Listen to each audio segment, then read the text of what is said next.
नमस्कार, मैं हूं दिबांजलि मोइत्रा। लद्दाख में गलवान घाटी में हुई चीनी हरकत को लेकर विश्व समुदाय चीन की आलोचना कर रहा है और भारत के साथ समर्थन में खड़ा है। अब इसी कड़ी में चीन के खिलाफ जापान भी भारत के साथ खड़ा हो गया। जापान ने कहा है कि वो नियंत्रण रेखा पर यथास्थिति को बदलने वाली किसी भी एक तरफा प्रयास का विरोध करता है। जापान ने भारत के प्रयासों और संयम की सराहना की है और आशा जताई कि इस पूरे मुद्दे का शांतिपूर्वक समाधान होगा।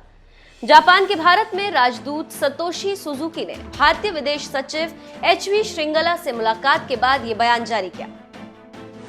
सुजुकी ने अपने ट्वीट में लिखा कि मेरी विदेश सचिव एच.वी. श्रृंगला से अच्छी बातचीत हुई।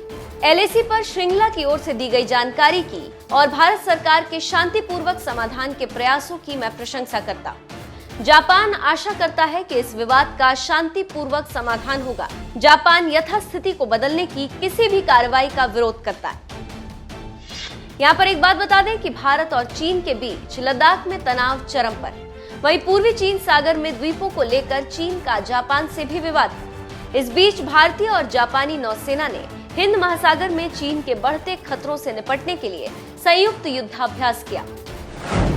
जापानी विध्वंसक युद्धपोत कागा ने दक्षिणी जापान में ओकिनावा द्वीप के पास 24 समुद्री मील के भीतर एक चीनी पनडुब्बी का पता लगाया था, जिसके बाद हरकत में आई जापानी नौसेना ने अपने पेट्रोलिंग एयरक्राफ्ट की मदद से चीनी पनडुब्बी को अपने जल क्षेत्र के बाहर खदेड़ दिया।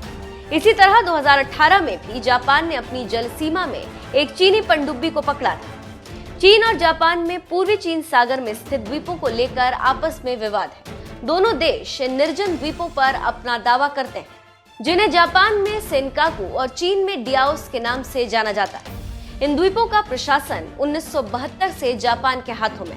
वही चीन का दावा है कि ये द्वीप उसके अधिकार क्षेत्र में आते हैं और जापान को अपना दावा छोड़ देना चाहिए। इतना ही नहीं, चीन की कम्युनिस्ट पार्टी तो इस पर कब्जे के लिए सैन्य कार्रवाई तक की धमकी दे चुकी है।